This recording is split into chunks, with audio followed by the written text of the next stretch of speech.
Hello everyone and welcome to the German A1 series with Pravesh Chauhan, and in this video we will be discussing one of the very much spoken topic in German A1, that is types of time adverbs. Adverbs of the time, seit adverb been. अभी इसमें क्या होता है? It is used to indicate when something happens very oftenly, या कितनी बार लगेगा, कितना देर लगेगा, उसके लिए आपको ये जो वर्ब्स है आपको यूज करने पड़ते हैं. फॉर एग्जाम्पल, अगर फ्रिक्वेंटली कोई चीज़ हो रही है तो आप यूज करते हो इमेर, विच इसका मतलब होता है ऑलवेज. लाइक फॉर एग्जाम्पल, इश gehe इमेर sur arbeit, I always go to the work. ऑफ्ट का मतलब होता है ऑफन. इश gehe oft ins Kino, I often go to the cinema. manchmal का मतलब होता है समटाइम्स. manchmal ऐसे इश पिज्जा, sometimes I eat pizza.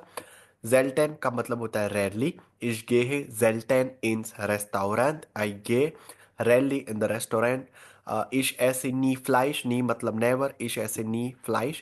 Adverbs of time, अभी आपको कुछ जब एक्शन टेक प्लेस हो रही होती है तब आप यूज कर सकते हो येट्स. येट्स का मतलब होता है नाउ. इश arbeite jetzt, that means I am working now. Heute means today. Heute ist ein schöner Tag. Today is a beautiful day. Morgen, that means tomorrow. Ich habe morgen einen Termin. I have an appointment tomorrow. Gestern का मतलब होता है yesterday. Gestern habe ich viel gearbeitet. Yesterday I worked a lot. Bald का मतलब होता है soon. Wir sehen uns bald. Adverbs of duration क्या होता है? The adverbs describe how long something lasts. For example, lange मतलब long. Kurz मतलब short. Example हो गया, वी haben lange gesprochen, we talked for a long time. Short का हो गया, es war nur ein kurzes Termin, अरे kurzes Treffen, that means as was it was a very short meeting. ट्रेफन का मतलब होता है meeting. Adverbs of repetition like इमेर विदर, अगेन एंड अगेन. नॉक einmal, वन मोर अगेन. जैसे कि इश योर इमेर विदर म्यूजिक, I listen to music again and again. ये वर्ड्स आपको हमेशा याद रखना है. आपके सेंटेंसेस है उसका एक प्रेजेंटेशन बहुत अच्छा बन जाता है. Knock einmal means one more again. Cannes do Das knock einmal erklären, can you please explain that once more. Kannst du das noch einmal sprechen? Can you please speak it again? तो ऐसे जो verbs है वो आपको बहुत ज़्यादा helpful करेंगे. Adverbs of point in time, तो कैसा होगा? स्पेटर मतलब हो जाता है लेटर. ठीक है. तो जैसे कि ich komme später, I will come later. Early, ich stehe früh auf, I wake up early. Immer noch means still. Er ist immer noch nicht zu Hause.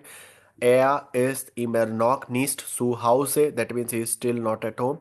Example, ich gehe immer zur Arbeit. I always go to the work. Ich gehe oft ins Kino. I often go to the cinema. Manchmal esse ich Pizza. Sometimes I eat pizza. Ich gehe selten ins Restaurant. I rarely go to the restaurant. Ich esse nie Fleisch. I never eat a meat. Ich arbeite jetzt. I am working now. अभी इसके आगे more examples अगर बात करें तो heute ist ein schöner Tag. Ich habe morgen einen Termin. Gestern habe ich viel gearbeitet. Yesterday I worked a lot. arbeiten का हमने देखा था दैट अगर आपको पास्ट में यूज करना है, रेगुलर वर्ब है तो G E plus verb stem and then T या फिर ई टी लग जाता है तो गे arbeitet. Wir sehen uns bald. Wir sehen uns bald. We will see each other soon. Wir haben lange gesprochen English. We have talked for a long time. Es war nur ein kurzes Treffen. It was only a short meeting. Ich höre immer wieder Musik. I listen to music again and again. Kannst du das noch einmal erklären? Can you please explain it once? Ich komme später.